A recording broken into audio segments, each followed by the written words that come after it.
Welcome gamers to this one-off video on how to basically build your own scenarios into RIMWORLD. RIMWORLD is, it says here, a story generator by Tyne and Sylvester. It is so much more than just a story generator.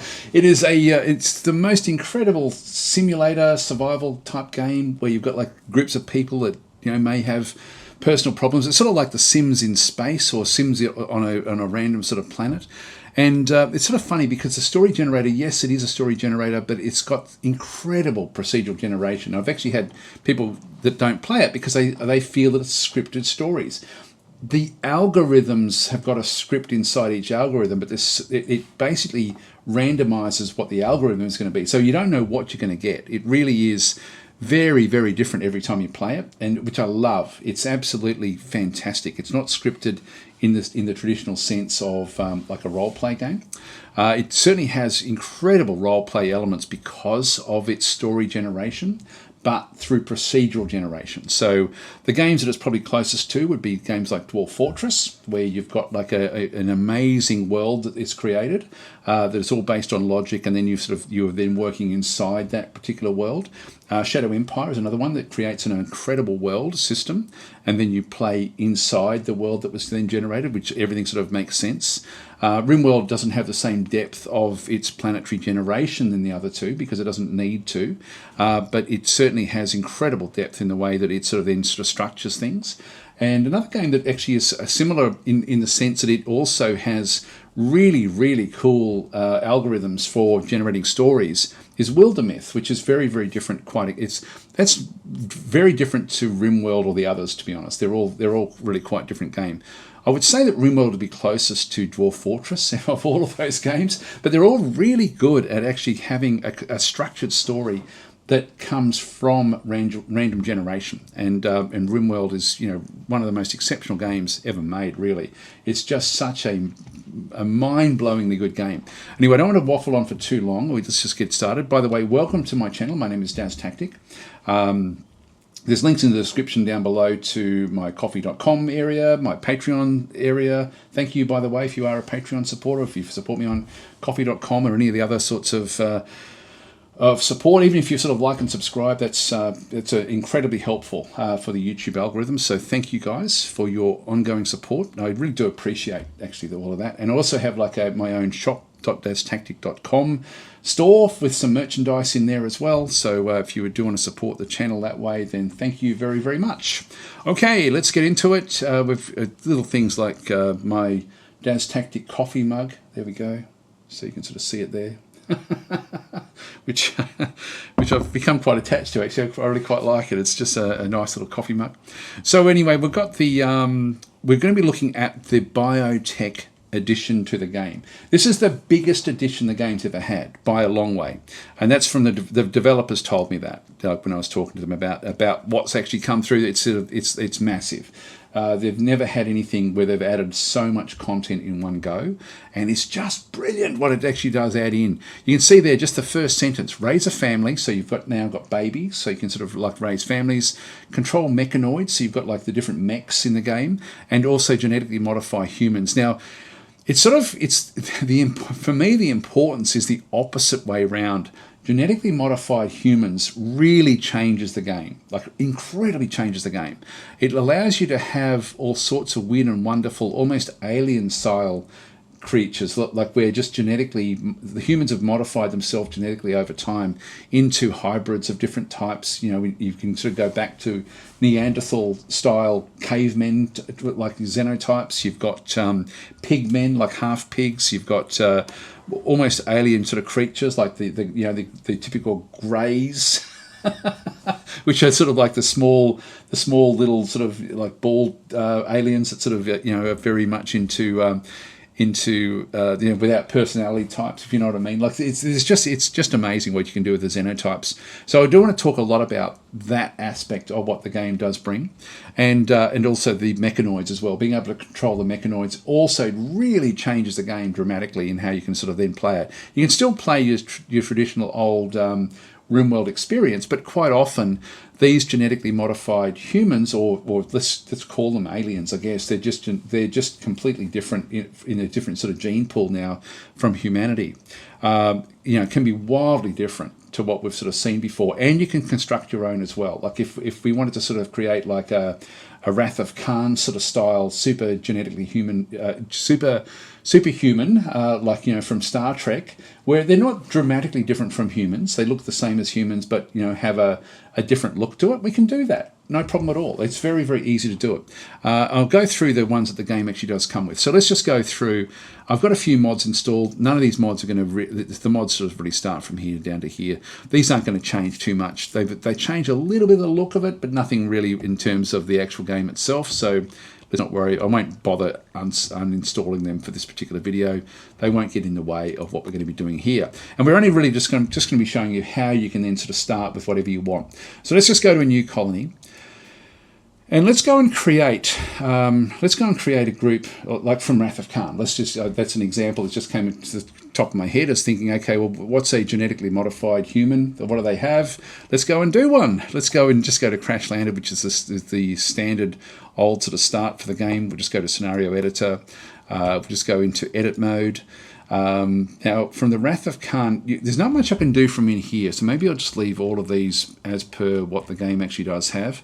Now, if they won't have cryosleep sickness because they're going to be super people, so we won't worry about the cryosleepness, so we'll just get rid of that one through there.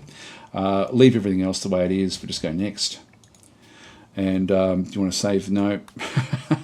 Now, you've got different storytellers. I won't go through how these are. These haven't changed really in the game much. Certainly their options have changed a little bit, but let's just go to Strive to Survive with Cassandra Classic and reload any old time. I used to always play with Randy Random just because you didn't know what was going to come, but I've sort of found that sometimes, like half the time, it's easier than Cassandra Classic, and the other half it's harder. I think Cassandra Classic is a good choice. Let's just go that way. This is sort of quite interesting. You've got all sorts of different factions that can now come into the game, and a lot of these are based on xenotypes. So it used to just be that you started off with like tribes, different sort of civil outlander unions, so other sort of people like yourself, you know, just humans essentially that have come to the planet from off the planet. So you had like gentle tribes, fierce tribes. You can see now we've got Neanderthal tribes in through this side as well. So these are sort of more primitive. We've now got a few extras, like we've got this savage impid tribe, so a vicious tribe of yellow-skinned, fire-spewing impids. This particular tribe has no intention of coexisting peacefully with anyone else. And so these are like little demons, which is like a xenotype. You've got Yatakin pirates. These are pirates that are based on essentially yetis. So these are sort of like coming out of the frozen waste, so close-knit band of hulking, fur-bodied pirates of the Yatakin xenotype. So these are where the xenotypes now come in, and you're now interacting with almost alien type creatures on your planet, as in alien civilizations.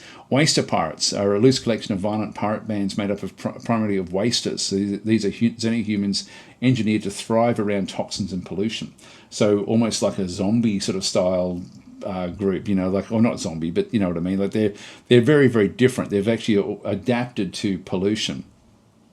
Scattered empires, I think we've always had this one as well. Mechanoid hives in through this one, so killer machines of unknown origin. If you have mechs that you don't control, they'll end up being part of this tribe, and then they're out to kill all humans. And then we've got the insect gene lines as well. We can add others in as well, by the way. So we can sort of go in and sort of think, okay, well, look, there's normal pirate gangs. We haven't got those in here. So if we just go and add like a standard old pirate gang, why not? Let's just go and add that one in there. We've got cannibal pirate gangs if we wanted to. So I can keep on adding more and more of these, like we can have multiple of those. We've got savage tribes. Savage tribes have now gone with the impid tribe. So we can add just a savage tribe in amongst the mix. We've got fierce tribes, and we've got the Neanderthal tribe. So this is new again. So the member xenotype is Neanderthal. So this is a xenotype. It's a genetic. It's a human type that has actually then changed. We've got like the pig union, which are half pig people. We've got the rough outlander union. These people have lived here for decades or centuries and have lost most of their technology they brought with them. So we can add in more and more of these sort of factions that then make use of the xenotypes. And I think that this is a good thing to sort of see or understand what's actually happening with the game, because these do change what actually happens. Let's just go and generate this world. And we'll bring this one in. And we're going to now create ourselves a superhuman group. And you can see through here the different types of pirate factions, and Where's those little impids there down through here within the heat? Yeah, interesting. So we can select a random site. So we've got a random site in the temperate forest. That sounds beautiful, sounds wonderful. If we sort of zoom in, where are we? We're right on the edge here, right on the edge of the deserts or of the arid, that is desert back in through there. This is a mod, by the way, so don't worry about what that's doing. You won't see that in your normal game. That would be fine. Normally you'd be wanting to sort of start near a road. Let's just do that. That's still temperate forest, so we'll sort of start either on a road or near a road. It allows us to sort of move things around a little bit. There's one of the old Outlander areas. So if we just go across now and just go next. And so with the ideology, I'll just keep that essentially inactive. Let's not worry about the ideologies in this instance. And so what we have through here is we have what are called baseliners, which are just your basic humanists. So these will, colonists will always carry the genes defined by the xenotype, and baseliner is just your standard baseline human. So we can actually go and select.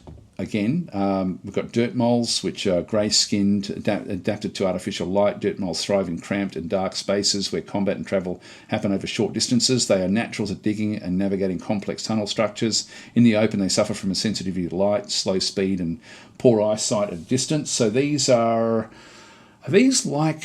I'm just thinking of Star Trek with the second group of Romulans, the Remans, I think, or what they might be sort of similar to that, I guess. Genies are like more your greys, so designed to be engineers. Genies have a natural aptitude to machines and are emotionally cold and calm. They are also fragile and vulnerable to pain. Focused on machines, they often come off as socially inept. So these are sort of almost like an alien, the way that they sort of do work. We've got hussars in through here, engineered soldiers. Now this is probably close to what we would sort of be looking for anyway. They fight aggressively and with precision, heal fast, thrive in extreme temperatures, and freely ingest military drugs. They have a genetic dependence on go juice. Now we can go with this if we were wanting to play. Forgot about this. We actually do have something that's very, very similar to the Wrath of Khan style superhumans from Star Trek. So we could actually just go and select those and say, okay, well you're going to be one of these. Just go yes. So this one here does have then a dependence for go juice. So that can be a problem. You can sort of see that like the red got red eyes and things like this. If we just go to the next one as well, change that one to a hussar. Again, we're going to sort of see very similar sorts of styles of the look of them as they come through. Like this guy here, 38 years old, change him to a hussar as well. And you can see that they're very, very strong at shooting in melee. Now, this is not really typical for what those Wrath of Khan characters were like. They were good at all sorts of things, whereas all of these have come in with very, very strong soldier instincts, which is not going to allow us to really survive as a superhuman group. It's too different. So we would need to create a different xenotype. So let's just go into here. We'll just call it Carnites. Let's just go and make a different sort of group. Actually, I don't know if we can. We'd probably have to save and apply xenotype name down through here. So if we make these the Carnites. There we go. So Carnite, that'll do. Genotypes are heritable, yes, and ignore restrictions. Created genotypes have no biostat limits. Genes requiring, I'll just turn them on for now. Actually, no, we won't ignore it. So you're sure you want to ignore restrictions? No, let's not do that. So these are different sorts of things we can then add into our gene pool. So we can go through and just think, okay, well, health, they're going to have super immunity. So we'll go and throw that one in. They're going to have fast wound healing or super fast wound healing. Probably fast. Let's just go that way. And super clotting as well. What does carries this gene have extra power coagulating factors in their blood and will stop bleeding very quickly. Let's go that way as well. So this is already sort of starting to move things along a little bit. If we go across, actually before we do that, let's go and have a look at let's load in the hussars as an example. So these have got super wound healing. They're psychically deaf, so they're not worried about anything sort of. So carries this gene of deaf to all psychic energy and influence outside of their minds. They're cold tolerant, heat tolerant. So they're very, very close. Partial antitoxin lungs, hyper aggressive. Hormonally highly strung and very aggressive. They're 3 times likely to start social fights. which, yeah, that would be sort of typical, I guess. So we can sort of change these as well. Like we can sort of go through and think, yeah, reduced pain, red eyes, we can maybe get rid of that one there. Short haired, we don't need that one. Standard body, hulking body, they can be anything actually. So let's just get rid of those. Unstoppable, so carries this gene and not slowed down when taking damage. Yeah, that would be typical. Great at shooting, great melee. I might just turn those off actually. Let's not make them sort of, and we don't want them awful at anything like this. And get rid of that. So that sort of is what we would be wanting anyway. Super fast wound healing, psychically deaf. Is there anything else we would want? And so if we went with, so we had that one through there. If we go with strong immunity, we'll just go and add that one in as well. And we'll put the blood clotting in as well, I think. So it had the psychically deaf, maybe psychically dull more than psychically deaf. Let's just pop that one in through there. So we can sort of add these different sorts of things in there. Fast, they would be fast, so let's go and throw that in there as well. Their mood, now they were quite all over the place, so let's just leave them where they are. We won't make them anything at all, like we'll just leave them where they actually are. Cold and heat tolerant, that's okay, that's fine, in through there. Again, we've got the resistance, sorry, this is the partially antitoxic lungs, so carries this gene are resistant to environmental toxins. Yeah, they were strong at different sorts of things. We won't do anything else, but you can sort of see how you can chop and change things really quite dramatically. Kill thirst, very sleepy, no, that's okay. Low sleep, I think that they were good at that, so let's just go low sleep. So we're making something that really is quite metabolic efficiency. They're already at negative 14, which is sort of not going to ignore restrictions. This is a restriction. So this would then, to go with this one, maybe we'd have to get rid of some of these. That's minus 10. What else do we have? The hyper-aggressive is a plus 3. So if we get rid of that one, it goes... So that one's actually a good one for us to have. We need a few more negatives. What else do we have? Maybe we get rid of the heat and cold tolerance. That's negative 8 now. Maybe we'll make them a bit more heat tolerant. Or actually, maybe make them cold tolerant. Fast runner, we'll get rid of that one. We're down to negative 6. So we just need to get rid of one more. And psychically dull. If we get rid of, actually no, that one's a negative. We go psychically deaf. What else do we have? We had strong immunity. Let's get rid of that. That gets us under the limits. Get rid of the blood clotting. That gives us negative 3. So we can still just get a couple more. Low sleep. That's negative 4 actually. High libido. Carriers are more likely to engage in loving with their partner. That's sort of more what they were like, actually, when we look at that. It doesn't have any real bearing on anything. They were pretty, so we'll go that way. Like they were attractive. And these are just cosmetic, so we can have any of these sorts of things that we actually want. I don't think we'll bother with anything. I think we'll just leave it completely open, really. Just have anything that they want. I mean, they were, yeah, they weren't fat. I think we'll just go with standard bodies. It's just standard body types. Their hair could be anything, really. So we could sort of have from blonde, sandy blonde, reddish brown, brown, dark brown. That'll do. So we'll just throw those sorts of hair types in there as well. This is not the non-standard skin colours. We'll just leave them where they are. The miscellaneous, so robust digestion. Now that's a negative 2. We've only got one more that we can put in there. Strong stomachs. Let's go maybe with that one there. Is there another minus 1? We've got dark vision. I think that they were good with that, actually. If I think about that one. We're now right there. The hunger rate. That could be a bit of a problem. Oh well. If we sort of leave it there, we save and apply, and we just change these to carnites. Carnite. There we go. And we save and apply. And so now we have carnite in the group back over this side. So we've got steel would then be changed to carnite, which is a custom one that we've just created. This one here would be changed to carnite as well. And then we have another carnite down through this side. So we've created our own xenotype in through these particular groups. And we can sort of randomize these if we wanted to, do whatever else we wanted to actually have happen with these particular groups. We have good construction. We don't have very good medical. Let's randomize this one. Plants and animals. Plants is good there. This one here, randomize. We do need to get some good melee.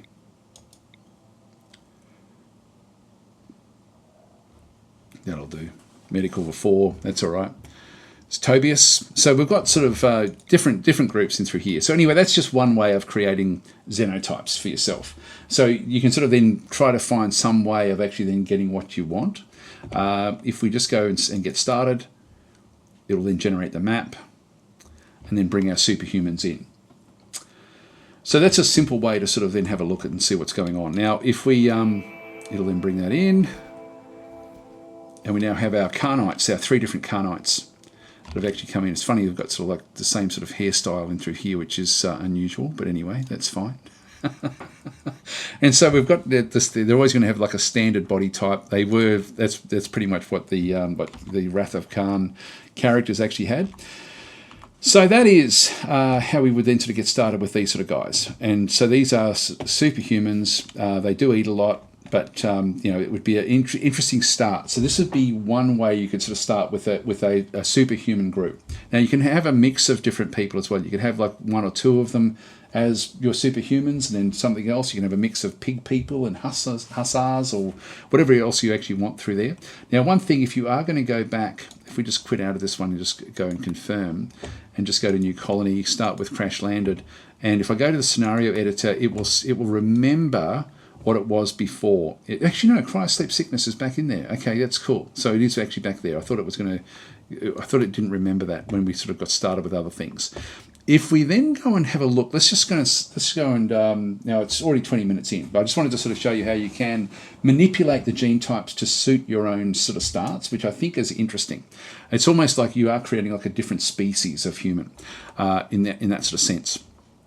If we go with, and it does try to keep some sort of balance with that 5 points. You can go to +5, and that's about all you can really do. If we go with crash landed here, we can start with some of the other types. Let's just go to the scenario editor, and I'll just show you how to start with a mechanoid, a sanguiphage, and some mechs, and so on and so forth. So let's just go to the scenario editor. Go into edit mode. Now we've got 3 starting people. Let's start with say 4 in this instance. And everything else is going to be okay. Let's not worry about the cryos sickness. So we'll get rid of that one through there. We've got a whole lot of stuff that we are actually starting with in through this side. Let's just go and add another part. So we want to start with, now to create a sanguiphage, we do that when we set up the actual group. So we don't do that in this instance. I wish we could do it in here. It's sort of funny because there's a sanguiphage start, which does start off in here, but you can't add a part that I can tell anyway that actually does, like if you go to force trait, if we go back down into here, so it's not, the sanguiphage or any of those is not really an actual trait. So that's not really going to help us with that particular one there. I haven't been able to find one that actually does what you need. Whereas, you can start with mechanoids, but normally if you're going to sort of start with an actual one of those xenotypes, you do that when you're choosing the actual people then to go onto the actual planet with you. So if we're going to start with a mechanoid or mechanator, essentially, that's a bionic implant in your brain. It's all you do is you just attach it to the back of your neck, and it then sort of dissolves into your brain. It becomes part of your brain, and from that point you then control mechs until you die. When you die, somebody else can then go and grab it, put it in the back of their head, and away you go. So that's sort of how the Mechanators work. And so for us to start with a Mechanator in the group, we would need to go to Add Part. And you go Start With, and now there's a lot of different things in through here. We just want to start with one of these things. We're not going to start with a royal bed. These are all of the different things you can start with. Now we're going to start with, if you go under the mechs, the mech link. The mech link is the bionic section at the back of your head that basically is what you need to start that one. So we want to start with the mech link. We want to start with a couple of mechs as well. Now there's a whole range of different sorts of mechs you can actually have. So if you go to Add Part and start with Mechanoid, now when it first comes in, it comes in with a random mech and also the overseen chance. So this is the chance that it will actually be overseen by your like if you have a mech person in there, whether it will actually start off as under their control. I'm just going to go, it won't actually be under our control for a day anyway, so let's just go to say 90%. It's not going to matter, because this mech link, we don't start off with a Mechanator. And this is where I wish there was a way to do this in this part of the game, rather than to have to force it in the next part. So we've got a mech link back in through this side. We've got a scyther. These are all the different sorts of mechs that you can then sort of start with in through here as well. So you've got all sorts of different things. Now the lifter and the constructoid are just, you've got an aggro hand. You've got a whole lot of them. Let's just go with a random mech, and let's go and start with 2 of these. So we'll just go in and go to add part, start with mechanoid, and just make that into a random mech as well. I'll just make that say 90%. Again, it doesn't matter that much. In fact, if I go 0%, I don't think it's going to really matter, because we don't start in control of them anyway. So I don't think it means it's an enemy. It just means that we don't have an overseer when we start. Essentially, we have to create the mech link. That'll do us. That's all we really need to do. Actually, what I might do is I might get a sangophage as well, like a vampire, and let's go and get something fairly good for them to use as a weapon. So if we just go to add part, and we're going to start with, in this case, we're going to start with 1, and we're going to go to longsword. So we're going to go to longsword. We're going to make this into a plasteel longsword, and we'll make it into a legendary longsword. So this is going to be a very, very high level longsword. Just go next. Scenario has been edited. Do you want to save it before proceeding? No, we won't worry about that one. We can actually save the custom scenarios if we're interested in them. I'm not going to worry about it. As I say, I wish that there was a way for us to create the sengophages and the mechanators right from the very, very start. Let's just get started with this one here. Again, chop and change what you want. This doesn't seem to randomize as much as I would like it to. It always seems to be that same group of factions. I think if I randomize the seeds, these don't change. And I would like to see those actually reset factions. Yeah, it's not going to do it. I would like to see more of those random. This is early days yet, but for me that would be much more interesting if you could really randomize these a lot. But anyway, let's just go with this one through here. Just go and generate. So the world itself is very superficially generated, nothing like Shadow Empire or Dwarf Fortress or anything like that. Let's just select a random site, and temperate forest, that'll be fine. We'll just get next. So next to near pollution, who cares? We're not going to be playing anyway. I'll just leave the ideology system off. And so this is now where we've got 4 different characters that could come in. They're all going to be baseliners, so we're going to click on all of them. They're all different baseliners. They've all got favourite colours and so on and so forth. But if we go across, wow, this one's a good miner. Actually, I might keep this one. Let's go to this one in here. It was not that great. Let's make this one, say, a sangophage. So I can just go to my baseliner. You can remember to see I've got carnite back down through there as well. I can get rid of that type if I wanted to. I can just sort of ditch the actual custom type. And so really delete the carnite. Yes, why not? We don't really want it.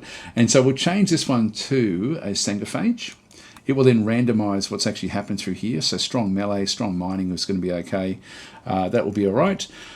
We've got a lumpy, which is an intellectual. Now we're going to change this one. I'm going to change this one to a genie, because genies are very, very good with like with machines. And so let's make this one the Mechanator. We might as well actually have like a small grey type alien. So genie. When we go to this one here, we can, if we want to see, okay, well, why has it got bald head? Why is it skinny? You know, it actually does have good crafting, good intellectual. This one's actually got fairly good melee as well. It's also wimpy and delicate. So if we go to the xenotype editor and then go into load pre-made and go to genie, we can then see all of the different things that actually impact this particular group. So it does suffer from extra pain. It is delicate. It's poor with plants. It's poor with animals. It's great at crafting. It's awful at social. So it's no good at talking to people. So this is really just going to be a bit of a loner. If we just go and close that one off, there's still the randoms that apply to it, and this is the metabolic efficiency is only +1. So you know, it's if anything, it's a bit negative, but it does actually have some advantages. So let's just go and close this one. So that's just giving us a bit of an example as to what that genie would actually then go and be. And which one here is also good? I'll just randomize this one. What are we missing? We're missing construction. There we go. We've got ourselves a constructor, so just a baseliner that's going to be good at construction. So German is our is going to be our genie, and so if we then just go and start the game, I'll just show you how to get started with Mechanators or mechs and sort of how they then work. So it's now generating the map. So there's 4 of us that are starting, not 3. In we come. Now when we have a look at this, we've started with a few different things in here. We've started with a basic Lancer mech. Now to find out what these sort of mechs do, you just press on the information. So this is a fast human-sized combat mechanoid built for medium and long-range combat. Their bodies are light, making them vulnerable targets at close range, especially in melee combat. So this is a ranged mech. So and importantly, have a look to see what it requires to recharge. So this is a large mech recharger is what's required here. Now, because we started the game with these where we don't have control, we don't actually have control of these, and you'll see that these have got like a different sort of red color. If we leave them uncontrolled for any length of time, I don't know if it'll tell us in here, but essentially if we don't have an overseer for these, they will then revert to that dangerous mechanoid group. This one here is a constructoid mech. So this one here, if you have a look at this one, what this one's got, a small mechanoid designed to perform construction tasks. It is equipped with a small slug gun for light defense. It can also perform blunt melee attacks if necessary. And this one requires the mech recharger, just the default recharger for the mechs. So we can just close that one off. So this one here is going to have trouble essentially getting what it needs. Now there will also be, in amongst all of the loot, there will be this thing here. This is actually our mech link. And so the mech link, a bionic implant that allows direct control of mechanoids. Mech links are used by soldiers to control war mechs and by workers to control labour mechs. A person with a mech link is known as a Mechanator. Mech links are self-installable, press into the back of the throat. Actually, there we go, back at the back of the neck. Or is it back down your throat maybe? And the unit injects itself through the flesh to clamp inside the base of the skull where it meets the spinal cord. There, it threads a web of ultrafine wires throughout nearby neuronal tissues to make the direct mental link between the user and the mechanoid control band. Mech links are not simply devices for sending radio signals to mechanoids, because mechanoids are not merely robots. In addition to traditional computers, mechanoids have a dim psychic presence, so fluently controlling them requires a psychic connection. By linking Mechanator and Mechanoid both psychically and electromagnetically, the mech link permits deeper control than screen and button interfaces. Since the mech link interface is deep within the brain tissue, it can only be removed after death.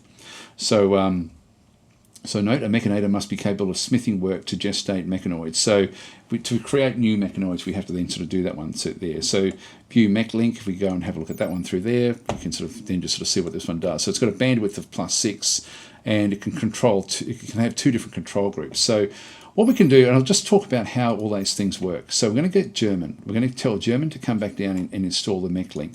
I won't worry about getting the others to do anything at all. I'll just let them sort of wander around. We do actually have one of them. There's a Sangaphage, and I forget which one that is. That would be Marco, is it? No, that's just a baseliner. There we go. This is a Sangaphage back in through here. So let's just go and get the Sangaphage with the legendary plasteel broadsword, longsword. So we've got now German is going to go down and grab this mech link. So throws that one on. It's now, the mech link is now installed, and so creating mechs, your Mechanator can create mechs at a production building called a mech gestator. Can control as many mechs as their total bandwidth allows. Select German and look at the bandwidth readout to see. Now we've got 0 of 6. He's currently using how many he has available. Bandwidth can be increased with certain apparel and by building band node buildings. So Mechanators control mechs in groups. Each control group can be set to one of their modes. So work, escort, recharge, or dormant self-charge. Now initially, we're probably going to be wanting to use the construction mech to actually sort of help us construct what we have.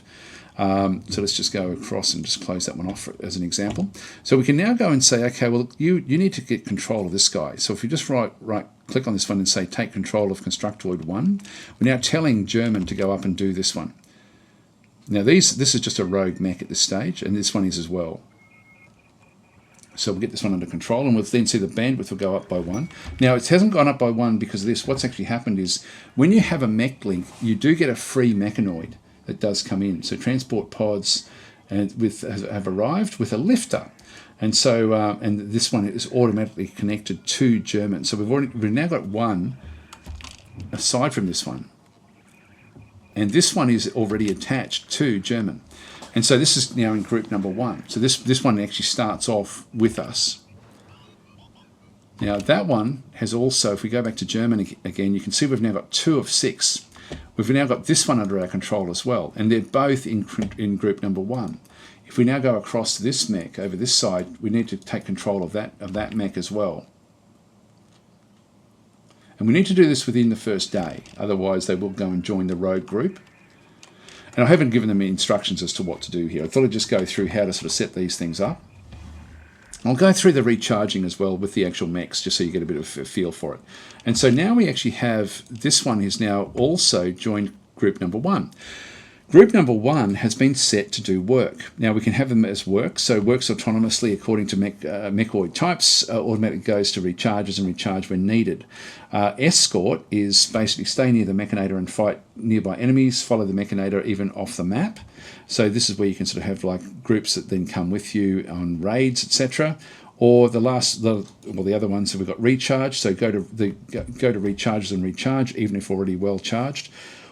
Or dormant self-charge, so go into a dormant self-charging state that very slowly regains energy without a recharger. Now, we have problems because we don't have recharges. If we go to our mechs now and have a bit of a look at them, you can see that the energy for each mech is only 50 out of 100. So we've got 50% of our energy. Now, we do want to be making use of the constructoid in the lifter at the start, so we're going to go through their energy.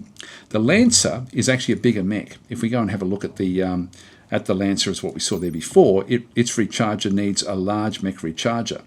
Now, where do we get those from and how does all that sort of then work? To get to the recharging of these mechs, a few things I can do. Let's just go across into German.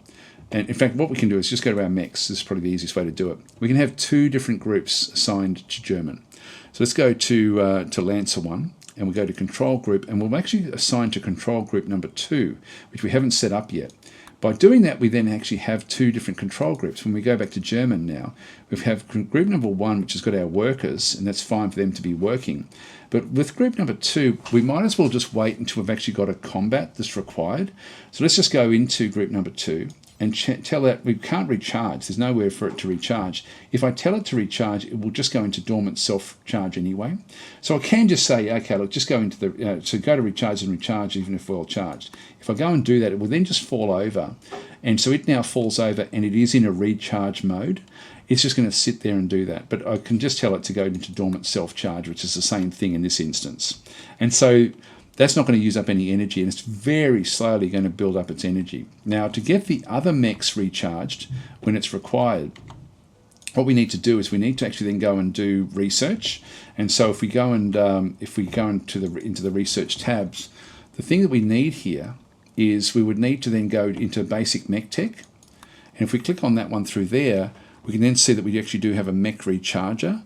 But these are only for lightweight mechanoids, so only for the small mechs, so the 2 small mechs. That would be the only way to charge them up.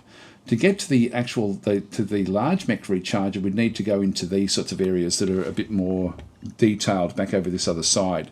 And so, is there another one? Yep, a large mech recharger there. So we'd have to eventually get this tech in through this side, which can be a little bit more difficult to sort of get to that one. This one's nice and easy, so we can certainly get our basic mechs under control by going that way, but to get this one here, it's going to be a bit more difficult. Yes, we're missing research facilities, signal chip was not studied, etc., etc. There's a few different things we need to do before we can get to that one, but this one we can get to, and I think what we would then do in this instance is we would just keep this thing turned off until there's combat, and then bring it into combat. We'd probably sort of bring it into different areas on the map, so we'd sort of tell it to move into different areas, and then just have it turned off the whole time, and only bring it out as required. So it's really cool the way it does actually then work. I hope I've made enough sense with that one. I don't want to go into too much detail. We're already well and truly over the half hour, but there's so much you can do with this game now. You know, like there's just so much you can do and go and do. Just try to find, look, this is like a group of Yetis in here for example. So these are hostile to us. Few information, actually we're not going to see, but this is actually a Yeti group. We've got the Waster pirates. another Yeti group up through there. These are the impids, the fire-spitting groups, I think. Anyway, it's very, very cool the way the game actually does now set itself up. I just wish that these were a bit more random. I guess that's the sort of stuff that will come over time. Hope that's been helpful. Hope it sort of gets you a bit excited to get into the game and have some fun with it. It certainly is a very, very interesting game. The way it sort of does then work. It's it's just getting better and better and better, which surprises me because I really thought that RimWorld was about as good as it can possibly get. But this has just accelerated it into so many different areas. It's just phenomenal what they've actually done with the game. Thanks for watching. I will catch you next time, whatever that might be. I don't know what game that will be. I do want to play a game of RimWorld. I always get worried about doing Let's Plays because YouTube hates Let's Plays now. And it even hates long-form videos like this, but at least this is a one-off. But Let's Plays really punish you. Anyway, if you do like the content, please consider liking and subscribing. It certainly does help me an awful lot. Thank you very much for watching.